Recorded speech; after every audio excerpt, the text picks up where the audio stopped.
I was at my girlfriend's family BBQ when her mom pulled me aside and told me she was cheating. Her uncle caught her coming on to his friend. She was all over him. I almost dropped my beer. This was the same girl who wore a $2 ring in public so she could say she was engaged. My girlfriend, who still surprises me with handmade sourdough bread after work. Before I could respond, Uncle Larry appeared at my shoulder, that concerned uncle expression plastered on his face. Isabella's always been overly friendly with older men. Even when she was a teenager, something cold settled in my stomach. The way he said it, like he'd been waiting to have this conversation. She was always seeking our attention, he continued. That's what happens when girls are mature for their age. Or rather, developed. I thought back to when me and Isabella first met. We were 15, and even then she wore baggy hoodies to every family function, arms crossed, always finding excuses to leave early. Over the next few days, the stories kept coming. Larry's wife cornered me at the grocery store. Isabella had such a crush on Larry when she was younger. Followed him everywhere. He was so patient with her. But that's not what I remembered. I remembered her switching seats at Easter dinner so she wouldn't have to sit next to him. Isabella's teenage cousin pulled me aside at work. She'd gotten my number from Isabella's phone. Larry's been asking weird questions, she said, voice shaking. If Isabella ever came onto our boyfriends when we were kids. If she dressed inappropriately, he's up to something. I'd been waiting for the right time to bring it up, but enough was enough. I confronted her that night. Please just trust me. She immediately broke down. You know who I am. We were supposed to go to her nephew's birthday party, and she couldn't stop crying. Larry knows I'm in therapy, she continued, her voice barely louder than an exhale. He knows I'm starting to remember things. I forced myself to be strong for her and held her until she fell asleep in my arms. And from there, Larry escalated. He told my dad that Isabella had made a pass at him last month, that he'd had to reject her advances. My dad called me that night, confused. This doesn't sound like Isabella. But by morning, Larry had already reached 6 other relatives with the same story. I didn't know what to do, and was just hoping I'd get some sort of sign. And one day I did. Larry called an urgent family meeting. When we walked in, 20 relatives were already there, whispering. Larry stood up, putting on this wounded expression. Isabella came on to me again last week. I've been trying to protect her reputation, but this pattern of behavior needs to be addressed. I watched Isabella's hands clench in her lap, but she came prepared. She whipped out her big black iPhone. The room went so quiet you could practically hear Uncle Larry's sweat beads forming as she read texts from her phone. You're such a special, mature woman. Your body is becoming so womanly. Everyone's faces fell. That bathing suit at the lake really showed how grown up you're getting. Was hard to look away. If you were just a few years older. Isabella's face and tone remained stoic. These are all texts our beloved Uncle Larry thought I'd never see again. That I'd never get evidence of what he did to me on my 13th birthday. She turned to face her family, who all looked like they'd seen a ghost. I guess being 60 years old means you don't exactly know how iCloud works. The room exploded. Larry's wife grabbed his phone, scrolling through it with growing horror. Her cousins started whispering to each other about their experiences with Uncle Larry, seeing if anyone else could relate. Suddenly, Isabella's dad, an ex-veteran I'd never even seen speak before, stood up and turned towards Larry. You touched my daughter? He asked, his voice calm but laced with venom. Larry grabbed his coat to leave, and her dad sped up towards him. I throw myself between them, hands up, and Kieran's chest hits my palms hard enough that I stumble back a step. Larry's already at the door, but Kieran's trying to push past me, and I can feel the tremor in his arms like he's barely holding himself back. Someone grabs Kieran's shoulder from behind, one of Isabella's uncles, and suddenly everyone's moving at once. Voices overlap, some people yelling at Larry to get out, others shouting that we need to calm down and talk this through like adults. Isabella's aunt is crying in the corner, saying something about how this will destroy the family. Larry's wife is still staring at his phone screen, scrolling and scrolling, her face getting whiter with each swipe. I keep my hands on Kieran's chest and look him in the eye. He's breathing hard through his nose, jaw clenched so tight I can see the muscle jumping. Isabella's cousin appears next to me, the one who warned me about Larry's questions, and she positions herself between Isabella and the door, where Larry's fumbling with the handle. I glance back and Isabella's still in her chair, phone clutched in both hands, staring straight ahead like she's somewhere else entirely. That's when I know we need to leave right now. I grab Isabella's arm gently and she flinches but then focuses on my face. Her cousin moves with us, creating a barrier as we head for the side door that leads to the driveway. Behind us, the shouting gets louder, someone demanding Larry explain himself, another voice insisting we're overreacting to old messages taken out of context. We're outside before I realize Isabella's not wearing shoes. The gravel driveway crunches under my feet and her socks as we speed walk to my car. She's shaking so hard her teeth are chattering even though it's not cold. I unlock the doors and help her into the passenger seat, her hands fumbling with the seatbelt 3 times before she gets it clicked. Through the living room window, I can see relatives still arguing. Kieran with his hands in his hair, Larry nowhere visible. I start the engine and back out fast, and in my rearview mirror, I watch people spill onto the front lawn, still gesturing and yelling at each other. Isabella hasn't said a word. Her breathing's coming in these short little gasps that are getting faster, and I know what's happening because her therapist walked us through this exact scenario. 2 blocks away, I pull over in front of a park, kill the engine, and turn to face her. Her hands are pressed flat against her thighs, and she's staring at the dashboard like she's trying to memorize every detail. I start counting out loud, slow and steady. 1, 2, 3, 4, breathe in. 1, 2, 3, 4, 5, breathe out. She doesn't follow at first, but I keep going, reaching over to tap her knee in rhythm with the counts. After maybe a minute, her breathing starts to slow, matching my pace. I point at the park bench outside her window. 5 things we can see: bench, tree, swing set, trash can, stop sign. Her lips move, but no sound comes out at first. Then she whispers them back to me. Bench, tree, swing, trash can, stop sign. Her hands are still trembling, but not as violently. I pull out my phone and call Naomi Lim's emergency line, leaving a message that we need to see her as soon as possible, today if she has any openings at all. Isabella leans her head back against the seat and closes her eyes. We sit there for another 10 minutes until her breathing is normal and she can unclench her fists. I ask if she's ready to go home, and she nods without opening her eyes. The drive takes 15 minutes and neither of us speaks. When we get to our apartment, she goes straight to the bedroom and I hear the shower running. My phone buzzes on the coffee table. It's 11 p.m. and I don't recognize the number at first. Then I see the message preview and my stomach drops. Larry. The text is full of words like misunderstanding and family healing and how we should talk privately before this gets blown out of proportion. I screenshot it immediately, making sure the timestamp shows in the corner. Then I block the number. Isabella comes out in her robe, hair still wet, and sees me staring at my phone. I show her the screenshot and she nods, picks up her own phone and starts going through her contacts. I watch her screenshot, block, working through Instagram, Facebook, every platform she can think of where Larry might try to reach her. She's methodical about it, her jaw set, and something about watching her take control like this makes my chest feel less tight. When she's done, she puts the phone face down on the table and sits next to me on the couch. We don't turn on the TV or talk, just sit there side by side until we're both too tired to think anymore. The next morning, my phone rings while I'm making coffee. Joaquin. He sounds confused, asking what the hell happened last night because he's getting calls from relatives with 3 different versions of the story. I walk him through everything, slowly and clearly. The texts Isabella read out loud, the grooming language about her body when she was 13. Larry's whole smear campaign over the past weeks trying to make her look unstable. The cousin's warnings. Joaquin goes quiet for so long I think the call dropped. Then he says he won't be in contact with Larry again and asks what Isabella needs from him. I tell him I'll ask her and call him back. That afternoon, Naomi Lim gets us in, moving another client to make space. She invites me to sit in the room for the first 15 minutes while we safety plan together.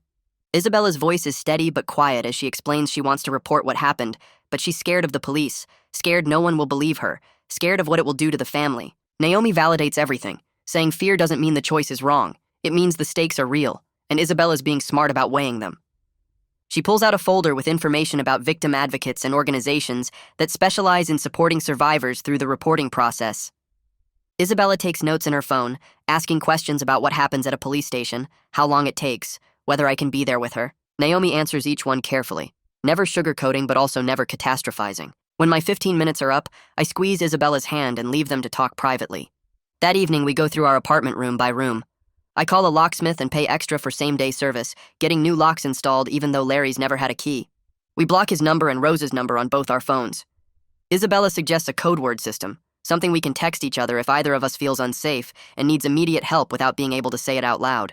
We settle on pineapple because it's random enough that we'd never use it by accident. Each small action seems to help, like we're building a wall brick by brick. That night, Isabella sleeps better than she has in weeks, curled on her side with her hand tucked under the pillow. The next morning, Rosa calls. Isabella's phone lights up with the name, and Isabella immediately shakes her head, so I answer. Rosa's voice is high and pleading, begging us not to destroy the family over something that happened so long ago. I grab a pen and start writing down everything she says word for word. She admits she believes something happened but says we should handle it privately, keep it in the family, not involve outsiders who don't understand the situation. I thank her for her honesty, tell her we'll consider what she said and hang up. Isabella reads my notes and her mouth tightens into a thin line. Later that day, we sit at the kitchen table with a blank timeline pulled up on my laptop.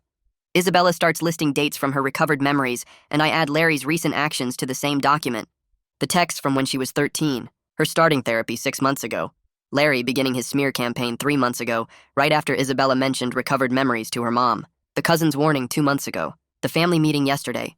We add witnesses next to each event, color-coding them by who heard what version of Larry's story. The pattern becomes impossible to ignore.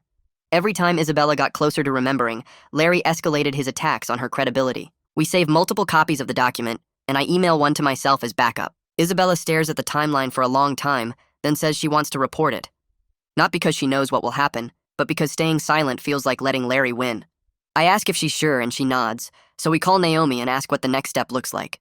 Naomi helps us schedule an intake appointment with the Special Victims Unit for 3 days out, explaining they have detectives who specialize in exactly these kinds of cases. Isabella's crying, but she's also smiling slightly, saying she spent so long feeling like no one would take this seriously. Having someone connect her to actual detectives who handle this stuff every day makes it feel real in a way it hasn't before. We mark the appointment in both our calendars, and Isabella adds a note to herself to write down anything else she remembers before then. 3 days later, we walked into the police station, and a receptionist directed us to a small room down a hallway that didn't look like the cold interview spaces you see on TV. Detective Yates met us there with a folder and 2 bottles of water, gesturing for us to sit in chairs that were actually comfortable instead of metal ones bolted to the floor. She had this calm way of talking that made the whole thing feel slightly less scary, explaining that she handles cases like this every day and knows how hard it is to come forward. Isabella's hands were shaking as she pulled out her phone to show the texts, but Yates just nodded and asked if she could take screenshots, while Isabella talked her through what happened. Isabella explained the grooming, the texts from when she was 13, how Larry started his smear campaign the moment she began remembering things in therapy. Yates listened without interrupting, taking notes in a way that felt like she was building something instead of just recording. When Isabella finished, Yates explained what corroboration means in legal terms, how cases get stronger when there's multiple pieces of evidence pointing the same direction. She didn't promise anything, but she also didn't act like Isabella was wasting her time, and that made Isabella sit up straighter. Then Yates shifted in her seat and her expression got more serious. She explained that statutes of limitation might complicate criminal charges for abuse that happened when Isabella was 13, that there are time limits on when prosecutors can file certain cases. Isabella's face went pale, and I watched her shoulders curl inward like she was trying to disappear. But Yates kept talking, saying that reporting still matters even if prosecution isn't guaranteed, that it creates a paper trail and protects future victims if Larry does this to someone else. Isabella nodded slowly, processing that justice doesn't always look like handcuffs in trials. I could see her swallowing hard, but she didn't cry, just asked what options she did have right now. Yates pulled out a different set of papers and explained protective orders, how we could get a court order requiring Larry to stay away from Isabella and prohibiting any contact. Isabella's posture changed immediately, sitting forward as Yates walked us through the paperwork process and what evidence we'd need to provide. We spent the next hour filling out forms right there in that room, Yates helping us understand what each section meant and what kind of details strengthened the case. Isabella's handwriting got steadier as we worked through the pages, like having concrete steps to take was giving her something to hold on to. Before we left, Yates gave us her direct number and told Isabella to call if Larry or anyone on his behalf tried to contact her, that any violation of boundaries now would help the protective order case later. The family group chat started blowing up that same evening. Isabella's phone kept buzzing with messages from relatives asking if everything was okay, saying they heard there was some kind of police involvement, wondering what was really going on. I grabbed my phone and opened the chat to see the same thing happening. Dozens of messages that looked concerned on the surface, but were really just fishing for gossip. Isabella's aunt posted asking if we needed anything, then 2 minutes later asked if Isabella was sure about her memories since trauma can be confusing. Another cousin said the family should handle things privately instead of getting outsiders involved. I watched Isabella's jaw get tight as she scrolled through, her thumb hovering over the reply button before she pulled back. We decided not to respond to any of it, and instead I showed her how to export the entire chat history as a PDF, saving every message with timestamps. Then we muted notifications on both our phones so the constant buzzing would stop. Isabella kept reading the messages anyway, and I could see her getting more tense with each one asking if she was certain, if she'd considered that maybe she misunderstood, if she really wanted to tear the family apart over something from so long ago. She finally turned her phone face down on the table and said she was done reading for the night. By the end of that week, a rumor had somehow reached my workplace. I was in the break room when a coworker I barely knew made a weird comment about family drama and legal trouble, and my stomach dropped because I knew exactly where it came from. Someone in Larry's social circle worked in my building. I'd seen them at a company event months ago. I went straight to my boss's office and asked for a meeting with him and someone from HR present. They got me in that afternoon, and I explained the situation as minimally as I could, saying I was supporting my girlfriend through a family crisis involving childhood abuse allegations, and there might be harassment or rumors coming my way because of it. I brought printouts of the timeline we'd created, showing when Isabella started therapy, when Larry began his smear campaign, when we reported to police. My boss looked uncomfortable but took it seriously, and the HR person made notes about the coworker who'd made the comment. They told me the company had policies against workplace harassment, and they'd handle it, that I should document anything else that came up and report it immediately. I felt slightly better leaving that meeting, like I'd at least put something on record before it could get worse. Naomi called us 2 days later saying she wanted to refer us to someone who could help with the legal process. We met Jeff Carpenter at his office the next afternoon, and he had this way of talking that made everything feel less overwhelming. He explained that his job as a victim advocate was basically to translate the legal system and make sure Isabella had support at every step, that he'd been doing this for 15 years and knew all the places where survivors get lost in the process. Isabella asked a bunch of questions about what happens next, and Jeff answered each one directly, never talking down to her or acting like her concerns were silly. He pulled out a folder with resources and contact information, walking us through what the protective order hearing would look like and what kind of evidence we should keep gathering. By the time we left his office, Isabella had filled 3 pages in her notebook with action items and next steps, and she told me on the drive home that having someone whose whole job was helping people through this made her feel less alone. That evening, Isabella sat at our kitchen table with a blank notebook page and started writing a letter to her 13-year-old self. Naomi had suggested it as a way to anchor specific memories without forcing details that weren't clear yet. I stayed in the living room to give her privacy, but I could hear her crying softly as she wrote. It took her almost 2 hours, and when she finally came out, she had tears on her face, but she was also smiling slightly. She said naming what happened to that girl, to her younger self, made it easier to advocate for her now, like she was protecting someone she cared about instead of just dealing with her own mess. She didn't show me what she wrote, and I didn't ask, just pulled her into a hug while she finished crying. The next day, Jeff sent us detailed instructions for checking iCloud device backups, saying sometimes old messages leave traces even after people think they've deleted them. We sat down with Isabella's laptop and followed the steps, logging into her account and pulling up backup files from old phones. It took us almost an hour of clicking through folders, but then we found them, fragments of messages from years ago that Larry must have thought were gone when he switched phones. The words made me feel sick. More grooming language about how special and mature she was, references to keeping their conversations private, comments about her body that no adult should ever make to a 13-year-old.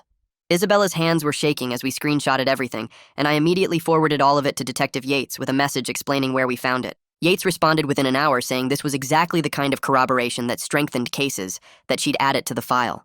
Going through those backup files, Isabella found an old photo from a lake trip when she was 14. She stared at it for a long time, and I watched her breathing change, getting faster and shallower. She said she suddenly remembered how Larry's eyes felt on her in that bathing suit, how she'd grabbed a towel and wrapped it around herself and refused to take it off the entire day even though it was hot. She couldn't remember specific words he'd said or exactly where he was standing, but her body remembered the feeling of being watched and the desperate need to cover herself. She wrote down the context in her journal, along with notes about her physical response, not trying to force details that weren't there, but documenting what she did remember. Her hands were still shaking when she closed the journal. We decided to reach out to Rosa about preserving Larry's current phone for evidence. Isabella drafted a careful message asking if Rosa could make sure the phone wasn't wiped or reset, since it might be needed for the legal case. Rosa's response came back 3 hours later, and it was nothing but excuses. She said Larry had recently done a factory reset because the phone was running out of storage space, that it was just bad timing and had nothing to do with our situation. The convenient timing made me want to throw my phone across the room. Isabella read the message twice, and her expression went completely flat. Jeff called us that evening after we forwarded him Rosa's response, and he said this was a common tactic abusers and their supporters use, that we shouldn't be surprised, but we also shouldn't give up. He explained there were other ways to pursue digital evidence, that Detective Yates could file preservation requests with phone companies and cloud services. It didn't fix the immediate problem, but it kept us from feeling completely helpless. Detective Yates called us the next morning and explained she was filing something called an emergency preservation request with Apple. She walked us through how it worked, saying that even when someone does a factory reset on their phone, the tech companies sometimes keep copies of data on their servers for a while before it gets permanently deleted. It was a long shot since Larry had already wiped his phone, but she said it was worth trying because sometimes they could pull fragments of old messages or photos that the person thought were gone forever. Isabella thanked her for taking it seriously, and not just giving up because the obvious evidence was destroyed. Yates said she'd let us know if Apple responded, but to prepare ourselves for the possibility that they might not be able to recover anything useful. After the call ended, Isabella sat quietly for a few minutes staring at her phone, then said she felt better knowing someone was trying every possible angle, even if it didn't work out. Isabella had her regular therapy session with Naomi 2 days later, and this time she brought printouts of some of the old text messages we'd found in her iCloud backups. Naomi spent most of the hour helping Isabella identify patterns in how Larry had written to her back then. She explained something called DARVO, which stands for deny, attack, and reverse victim and offender. Naomi pointed to specific messages where Larry denied anything inappropriate was happening, then attacked Isabella's credibility by calling her attention-seeking, and finally positioned himself as the victim of her supposed crush on him. Isabella's hands shook as she read through the messages with this new framework, seeing how Larry had been setting up his defense strategy even back when she was 13. Naomi kept emphasizing that this wasn't Isabella misunderstanding normal family affection or reading too much into things. The manipulation was right there in the texts, documented proof that Larry knew exactly what he was doing and was already building a story to protect himself if anyone ever questioned it. By the end of the session, Isabella looked exhausted but also relieved, like naming these tactics made them less powerful somehow. I was grabbing coffee 3 days later when a cousin I barely knew approached my table. She looked nervous, glancing around before sitting down across from me. She said she'd heard about what was happening with Larry and wanted to tell me something she'd been keeping quiet for years. Apparently, Larry had coached a youth sports team about 5 years ago, and there were complaints from parents about him. She didn't know the specific details, but she remembered hearing whispers at family gatherings about how he'd been quietly asked to step down from coaching. The way she said it made it clear this wasn't about poor coaching skills or scheduling conflicts. I thanked her and immediately texted Detective Yates with the information, including which sport and approximately when this happened. Yates responded within an hour saying she'd add it to her notes about Larry's history of access to minors and would look into whether any formal complaints were filed. Isabella found an old journal while cleaning out a box in our closet later that week. She'd written in it sporadically when she was 15, mostly random thoughts about school and friends, but there was one entry dated around Thanksgiving that year where she'd written about dreading the family dinner. She described how she always made sure to sit as far away from Larry as possible and how she felt gross when he complimented her outfit. She hadn't written anything about specific abuse or named what was wrong, but the discomfort was clear even in her teenage handwriting. She brought the journal to her next session with Naomi and read the entry out loud. Naomi helped her understand that her younger self was already protecting herself, even without fully conscious understanding of why Larry made her uncomfortable. Isabella's body had known something was wrong and was trying to keep her safe through avoidance, even when she didn't have the words or framework to name what was happening. Isabella cried reading her own words from years ago, seeing how that scared 15-year-old girl was doing her best to stay away from danger. Jeff called us the following week and invited us to attend a small support group he ran for survivors who were navigating the legal system. Isabella was hesitant at first, worried about sharing her story with strangers, but Jeff explained it was a closed group and everyone there was dealing with similar situations. We showed up to a community center on a Thursday evening and found 6 other people sitting in a circle. Isabella stayed quiet for most of the meeting, just listening as other survivors talked about their experiences with court processes, unsupportive family members, and the frustration of legal limitations. One woman described how her uncle had manipulated their family in almost the exact same way Larry had, and Isabella started crying silently. After the meeting ended, Isabella told me she'd spent so long feeling completely alone in this, like no one else could possibly understand what it was like to have your own family choose your abuser over you. Seeing other people who got it made that isolation crack open just a little bit, enough to let some light in. Back at our apartment, Isabella decided she needed to practice giving her statement out loud. She asked me to sit and listen while she went through the key facts, what happened when she was 13, the grooming messages, Larry's recent retaliation campaign.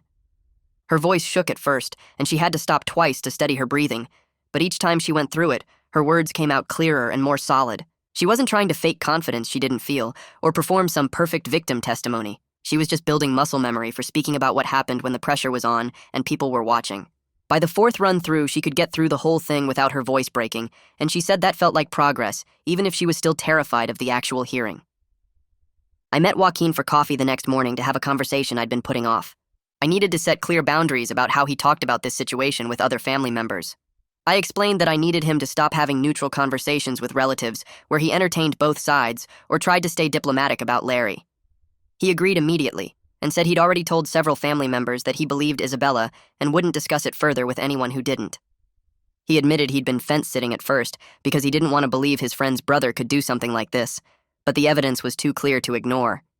He said he was sorry for not taking a stronger stand right away and asked what else Isabella needed from him. I told him just keep doing what he was doing now, believing her and shutting down anyone who tried to spread Larry's version of events. Isabella had another breakthrough in therapy the following week when she and Naomi were talking about family dynamics from when she was younger. She remembered how relatives used to comment on how mature she was for her age, how developed she was getting, how she was turning into such a woman. At the time, she just felt uncomfortable and tried to hide her body in baggy clothes, but she hadn't understood why those comments made her skin crawl.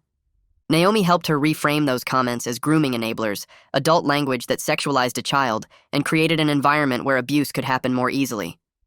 When family members talked about Isabella being mature or developed, they were participating in the same narrative Larry was building, treating her like she was older and more sexual than she actually was. Isabella said it made her angry to realize how many adults had contributed to making her unsafe, even if they didn't realize what they were doing.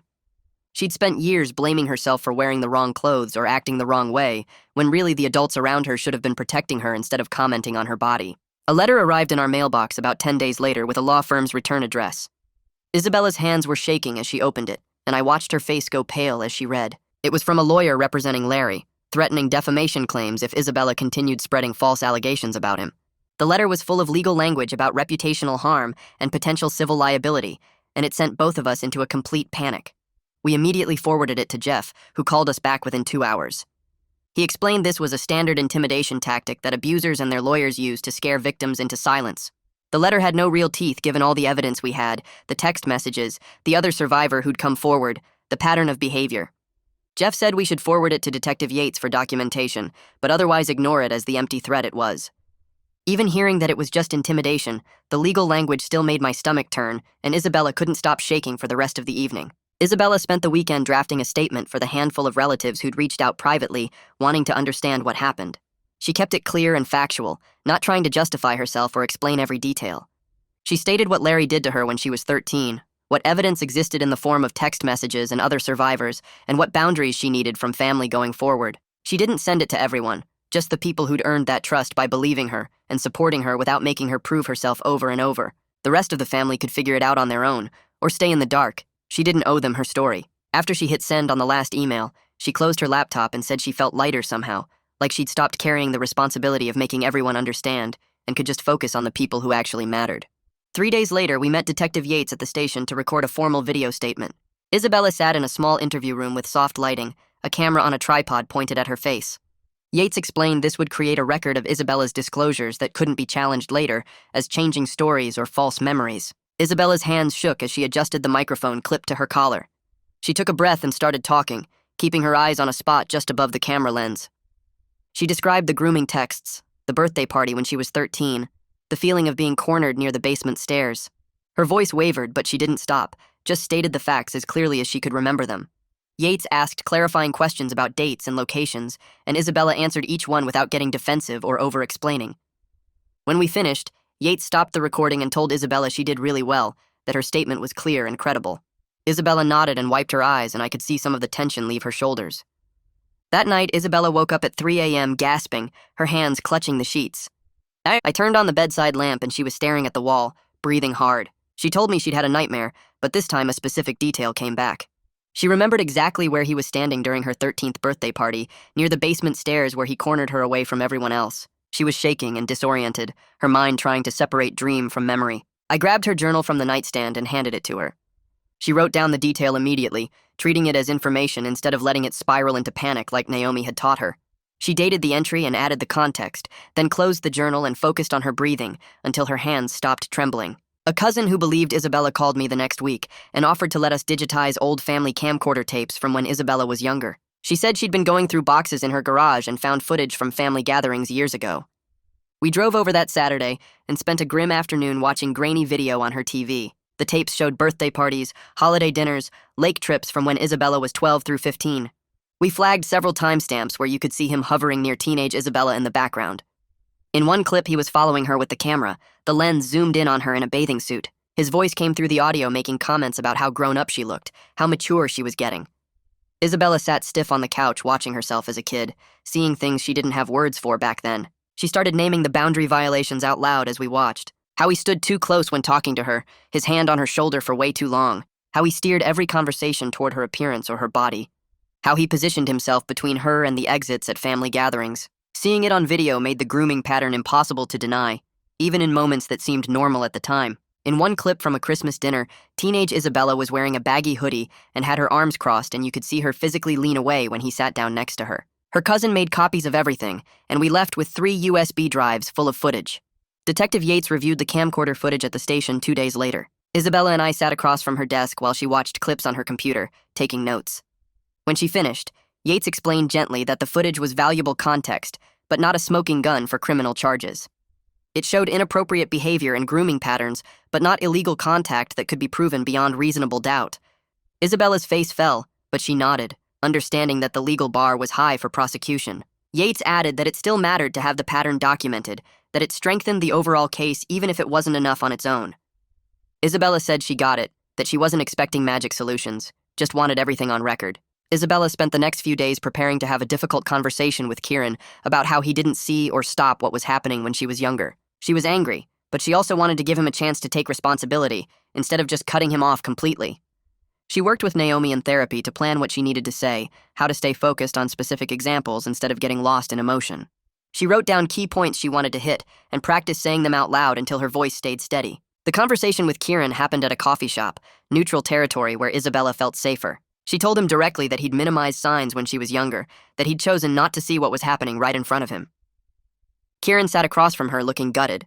He admitted he was afraid of blowing up the family, that he didn't want to believe his brother could do something like this. Isabella told him that fear protected the wrong person, that it left her unsafe when she needed adults to notice and intervene. Kieran broke down crying in the middle of the coffee shop, saying he was sorry over and over. He said he'd do whatever it took to support her now, even though he couldn't undo his failures. Isabella didn't forgive him, but she didn't walk away either, just told him she needed to see the support in actions, not just words. Isabella called Lorraine that weekend to set clear boundaries about their relationship. She explained she needed her mother to stop pressuring her to reconcile or keep the peace with the rest of the family. Lorraine cried on the phone, saying she was just trying to hold everyone together. Isabella's voice stayed calm as she responded that the family broke when the abuse happened. She was just naming it now.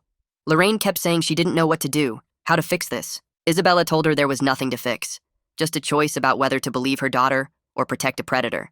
The call ended without resolution, just Isabella stating what she needed and Lorraine unable to commit to it. Jeff helped us file for a temporary restraining order the following Tuesday. We sat in his office going through the paperwork, documenting every incident of harassment and intimidation since the family meeting. The court assigned a hearing date 3 weeks out. Isabella was anxious about facing him in court, but also relieved to have concrete legal protection in motion. Jeff explained what the hearing would involve, how testimony worked, what kind of questions to expect. We started preparing immediately, treating it like studying for a test where the stakes were Isabella's safety. Isabella role-played testimony with Jeff over the next several sessions. He played the defense attorney, asking aggressive questions designed to confuse or upset her. She practiced answering only what was asked without over-explaining or getting defensive. She learned to stay calm when challenged, to redirect back to facts when questions got manipulative, to ask for clarification when things were confusing. Each session she got better at it, her responses more controlled and focused. Jeff told her these were skills that would serve her like armor, tools she could use when the real hearing came. Isabella said it felt good to practice something she could control, to build confidence through repetition, instead of just hoping she'd hold it together when it mattered. Over the next few days, Larry's supporters started showing up on a neighborhood social media forum we'd never even heard of before. Someone sent me a screenshot of the first post, asking if anyone knew the family dealing with false accusations, and whether attention-seeking behavior runs in families. I showed Isabella, and we started documenting immediately, taking screenshots of every comment thread without responding to a single one. Jeff told us that engaging would only feed the conflict and give them more material to twist, so we just collected evidence in a folder labeled harassment pattern on my laptop. Detective Yates reviewed the screenshots during our next check-in and noted each incident for potential future charges, explaining that this kind of coordinated campaign could support claims of witness intimidation or stalking if it escalated further. Isabella's phone kept buzzing with texts from relatives we barely knew, all asking her to think about the family and drop the restraining order before the hearing. Her aunt sent 3 paragraphs about how Larry was suffering and didn't we care about tearing everyone apart. A cousin she hadn't spoken to in years called twice in one evening, leaving voicemails about forgiveness and moving forward. Isabella sat on our couch blocking numbers one by one, her face blank but her hands shaking slightly as she hit the block button over and over. She told me later she was mourning the family she thought she had, not the one that actually existed, and I watched her grieve each relationship, even though she knew blocking them was necessary. The email arrived on a Tuesday morning with the subject line, "About Larry Whitehead," and no other identifying information. I opened it at my desk at work and immediately called Isabella, reading it to her over the phone. The sender said Larry did similar things to another girl in the 1990s, including specific details about his grooming script that matched what Isabella experienced, the same comments about being mature and special and developed. We forwarded it to Detective Yates without responding directly to the sender, and Yates called back within an hour saying she'd investigate whether this person was willing to make a formal statement. 2 days later, Yates facilitated a phone call between Isabella and the anonymous emailer, and I sat next to Isabella on our couch as she put the call on speakerphone. The woman's voice was older, careful, and she described Larry's behavior in the mid-1990s, using almost identical language to what Isabella remembered. She talked about the lake trip, the the comments about her bathing suit, the way he cornered her at family gatherings when other adults weren't watching. Isabella's face went pale as she listened, and when the woman said she'd spent decades thinking she was the only one, Isabella's voice cracked as she said, "You're not alone anymore either." The call lasted 40 minutes, and Isabella cried for an hour afterward, telling me it was both validating and devastating to know Larry had done this before and gotten away with it. Detective Yates scheduled an interview with the other survivor that same week, meeting her at a coffee shop instead of the police station to make it less intimidating. Yates called us afterward to explain she'd filed a supplemental report documenting the pattern of behavior across decades and that this corroboration strengthened the restraining order case significantly. She was careful to manage expectations, saying it might influence whether the prosecutor pursued charges, but nothing was guaranteed given the legal complexities. Isabella requested her pediatric medical records from her childhood doctor's office, filling out the release forms and waiting 3 weeks for the file to arrive by mail. When the envelope came, we sat at the kitchen table and went through it page by page until we found a visit dated 2 weeks after her 13th birthday. The doctor's note said, "Patient appears anxious and withdrawn, reports stomach problems and difficulty sleeping," and while the notes didn't name abuse, they lined up perfectly with trauma response during that time period. Isabella held the page in her hands and stared at it for a long time, then added it to the evidence folder we were building for court. The prosecutor scheduled a meeting to review all the evidence we'd collected, and we drove to her office on a gray Thursday morning with Jeff. She spread everything across her desk, the texts, the medical records, the witness statements, the supplemental report from the other survivor, and explained that criminal charges remained uncertain due to statute of limitations and the difficulty of proving historical abuse beyond reasonable doubt. Isabella's shoulders dropped, and I saw the frustration flash across her face, but the prosecutor quickly added that the restraining order case was strong, and that was the protection Isabella could actually get. Isabella nodded and told the prosecutor she understood the legal reality, that she'd focus on the protection she could get, rather than the justice she couldn't. Back home, Isabella made a deliberate choice not to read Larry's online smears or scroll through the supportive comments from his defenders. She told me she wasn't hiding from reality. She was just refusing to let Larry take up space in her head when she needed that energy for healing. I watched her turn off notifications for social media entirely and delete apps from her phone, protecting her mental space for things she could actually control. Joaquin called my phone that weekend and asked to speak to Isabella directly, and when I handed her the phone, she listened for a few minutes before her face softened. He apologized for initially waffling and clearly stated he believed her and would testify to Larry's admission at the family meeting if needed for the restraining order hearing. Isabella thanked him for being willing to show up now, even though it couldn't undo the earlier uncertainty, and when she hung up, she told me his support felt significant, in a way she couldn't quite explain.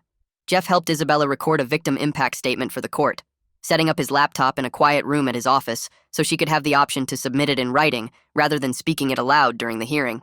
Isabella sat in front of the camera looking nervous, her hands folded in her lap, but her voice stayed steady as she described the nightmares that woke her up most nights. The family relationships destroyed by speaking the truth, and the years of not understanding what happened to her or why she felt so wrong around Larry. She recorded it in one take, refusing to watch it back, and Jeff saved the file to submit with the restraining order paperwork. Jeff printed out a detailed checklist for the hearing day, and we sat at my kitchen table going through every single item. We mapped out the drive to the courthouse, identified which parking garage had the closest entrance, and marked 2 backup routes in case traffic was bad. Isabella wanted to know exactly where the bathroom was located, which waiting room we'd use, and where all the exits were in case she needed to leave quickly. Jeff showed us photos of the courtroom layout on his phone, so Isabella could visualize where she'd sit, where I'd be, and where Larry would be positioned.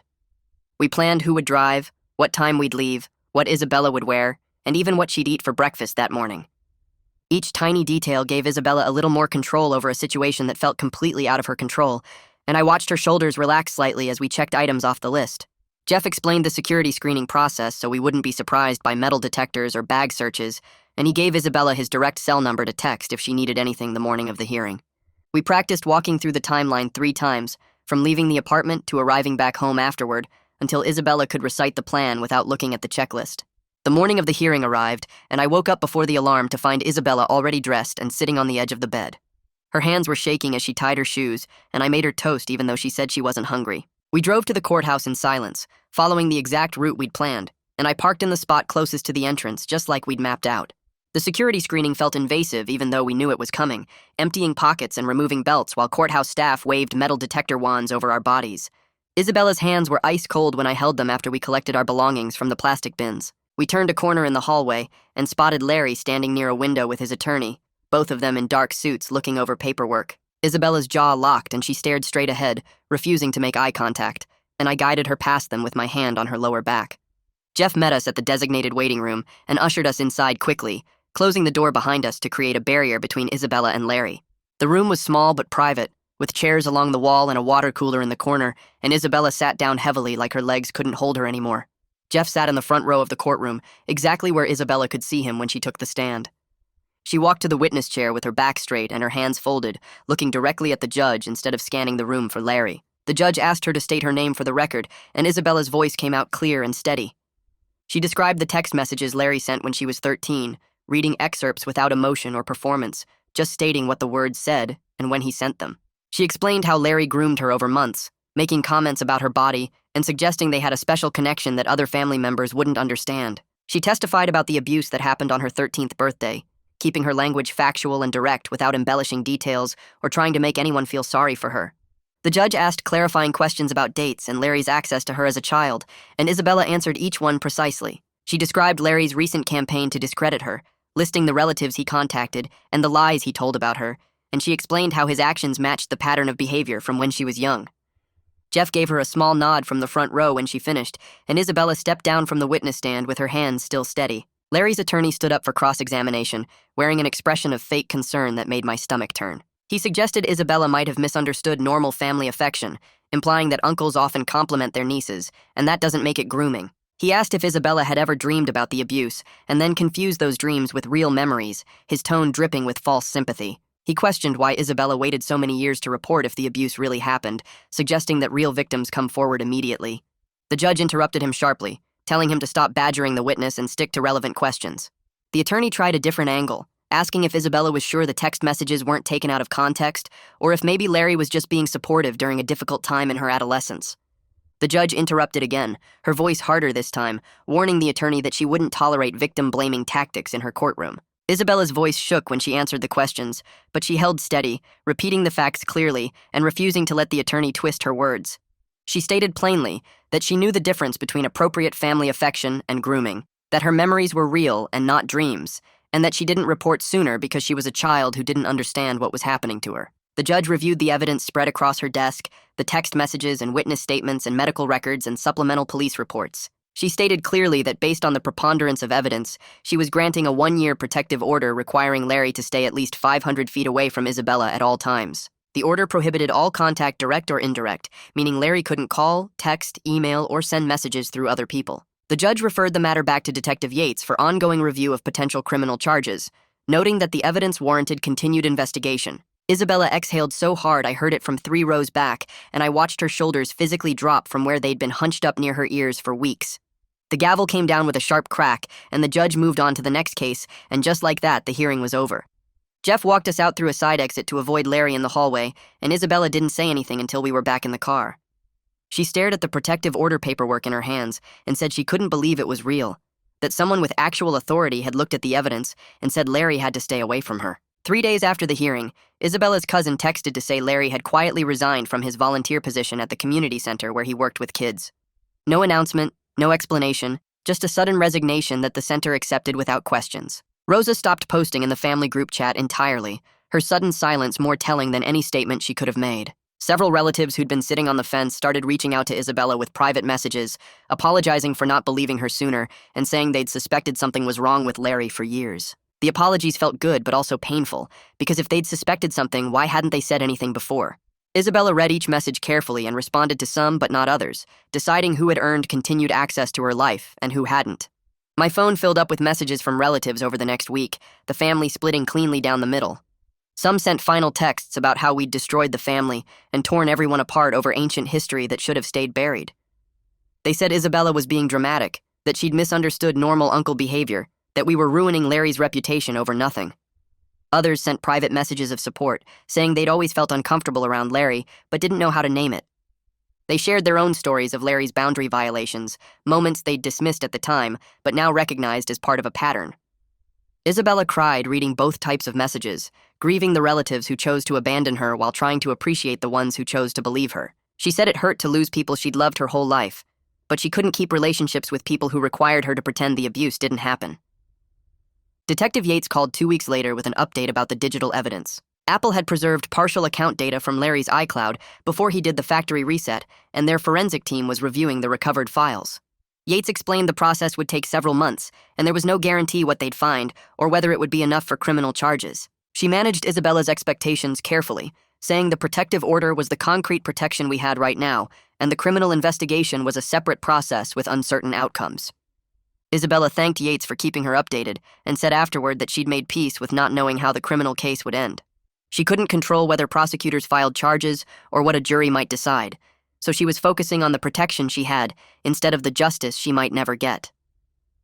We started looking at apartments the following weekend, driving around neighborhoods on the other side of town. Isabella said she didn't want to move because Larry knew where we lived, since the protective order meant he legally couldn't come near us anyway. She wanted to move because our current apartment held too much stress from the past few months, too many nights of panic attacks and crisis planning and fear. We found a place with better locks and a second-floor unit with a balcony, and Isabella said it felt like a small way of reclaiming normal life instead of staying stuck in crisis mode. We signed the lease and started packing boxes, each item we wrapped feeling like we were leaving behind the worst parts of the past few months. The new apartment wouldn't fix everything, but it would be a space that wasn't haunted by constant fear, and that felt like enough reason to move. Isabella found a couples counselor who specialized in trauma, and we started sessions the next month. The therapist asked what brought us in, and I explained that supporting Isabella through everything had affected our relationship in ways I didn't fully understand. Isabella said she needed help processing how the trauma work had changed our dynamic, how I sometimes tried to fix things instead of just listening. The therapist taught me to ask what Isabella needed in specific moments, instead of assuming I knew, and she helped Isabella practice asking for what she needed, instead of expecting me to read her mind. I learned that supporting her didn't mean fixing everything or having all the answers, and Isabella said she felt less alone when I admitted I didn't always know what to do. The sessions gave us language for things we'd been struggling with silently, and slowly we started figuring out how to be partners instead of just survivor and supporter. A few days after that session, Jeff called about a legal aid organization that handles civil cases against abusers. He explained they could potentially help Isabella file a claim for damages against Larry, seeking money to cover therapy costs and other harm. Isabella listened quietly while Jeff laid out the process, how it would involve depositions and possibly another trial, how it could take years to resolve. She thanked him for the information and said she needed time to think about it. That night, she told me she was too tired to take on another legal battle right now. The restraining order had drained her completely, all those court appearances and paperwork and reliving everything for judges and lawyers. She said she wanted to focus on actually living her life instead of spending the next few years in another legal fight. I understood completely and told Jeff the next day that we were tabling the civil case for now, maybe forever. He said that was completely reasonable and to reach out if Isabella ever changed her mind. A week later, Kieran sent a letter to the entire extended family. Isabella showed me a copy before he sent it, and I watched her hands shake as she read his words, taking full responsibility for failing to protect her when she was young. He wrote that he should have seen the signs, should have questioned Larry's behavior, should have believed Isabella sooner. He stated clearly that he supported the restraining order and any future legal action Isabella chose to take. He said anyone who had a problem with that could take it up with him directly. The responses started coming in within hours. Some relatives sent angry messages calling Kieran a traitor to the family, saying he was throwing Larry under the bus to save his own reputation. They accused him of abandoning his brother based on one person's accusations, but a few relatives responded differently. Isabella's aunt sent a message thanking Kieran for the clarity, saying she'd been struggling with how to navigate the situation, and his letter helped her understand what really happened. Another cousin reached out privately to say she appreciated someone finally taking responsibility instead of pretending everything was fine. Isabella cried reading both types of messages. She told me Kieran's letter didn't fix the past or undo all the years he failed to protect her. But it mattered that he was willing to own his failures publicly instead of hiding behind excuses. I had my own situation to deal with at work. The whisper campaign about me had mostly died down after my initial HR meeting, but I wanted to close the loop properly. I scheduled a follow-up meeting and brought documentation showing how the harassment rumors connected directly to Larry's retaliation campaign.